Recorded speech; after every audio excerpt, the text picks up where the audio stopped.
There was a familiar face, a familiar melting face backstage at Raw on Monday. Vicente McMahon, said to be sporting a mustache, according to those who saw him. A real photo of this has yet to be leaked, although there have been some really good photoshops. Vince McMahon was backstage for the first time since resigning in disgrace last July. Per Fightful, the people backstage believed he was there simply to visit John Cena, who he remains very close with. He is said to have visited with Cena several times outside of WWE over the past year. I know Cena was at Vince's birthday dinner in the city last summer because TMZ filmed them when they came out of the restaurant. Fightful reported there were a few talents that said they intentionally avoided associating with him, despite them believing that they will likely have to deal with him in the future. Oh, they will. They will. One WWE higher-up felt personally as if this was also a case of McMahon testing the waters of showing his face at WWE events to see how the talent and staff would react. Now that he has been back, many expect him to be at other upcoming events. And the report says that McMahon was at the gorilla position throughout the night and was not shy about saying hello and greeting talent. However, none of the talent or staff we spoke to said that he was providing instructions, feedback, or orders to anyone that they saw. The discussion in the locker room was that Vince was there simply to visit John Cena and enjoy the show, with them believing he came there specifically because Cena was booked. There did not seem to be a lot of panic, at least based on those we heard from. One talent said the big tell will be if he is at SmackDown. And I have not seen any reports that he was backstage at SmackDown, so I don't know for sure, but there's been no reporting to indicate that he was there on Friday. Talent and staff were not prepared for McMahon to be around and were not briefed about the situation before or after. There were several higher-ups in the company that also were not made aware until he was there, with one noting that they wish they would have been clued in, considering the nature of the last 9 months in WWE. Well, the man still owns the company, so he can pretty much do whatever the hell he wants, as he demonstrated when he forced himself back in. But this was my favorite part of the Fightful report, more than even what Vince was doing there or what it meant for the future.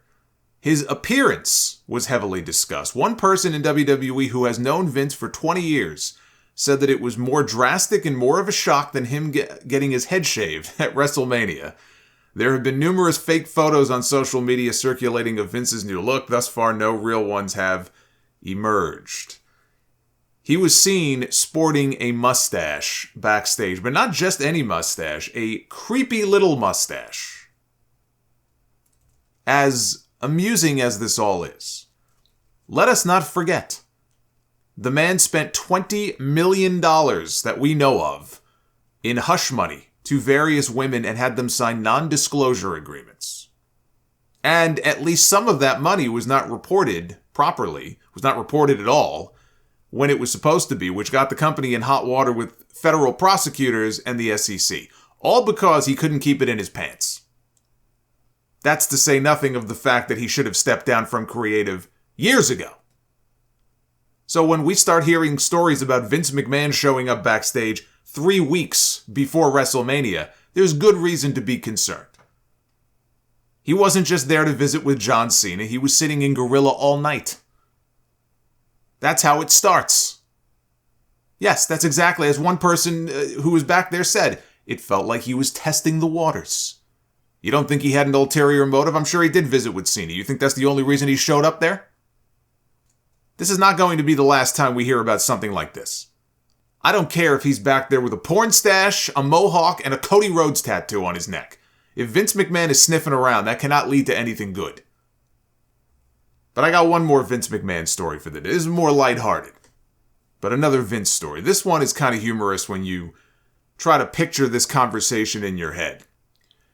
Zelina Vega was a guest on the I Hear Voices podcast a few weeks ago, which interviews voiceover artists. Will Friedle is one of the hosts. He played Corey's brother Eric on Boy Meets World. Zelina is part of the upcoming commentary team for the Street Fighter VI video game that comes out in June. I don't think I have played a Street Fighter game since Street Fighter II Turbo, but the videos that I have seen for this new one look incredible. Anyway, she's talked about how much she loves video games, video games and anime are her two passions, and how Naruto is her favorite anime. In fact, she was just in Japan last week as a presenter for the Crunchyroll Anime Awards. She told a story on the podcast about the time that she had to explain Naruto to Vince McMahon. She said, the way I had to explain Madara, who is one of the characters, to Vince, was my favorite thing in the world. I told him, well, I want Neil Kaplan, who is the English voice of Madara, to do my entrance for the Royal Rumble. And Vince was like, why?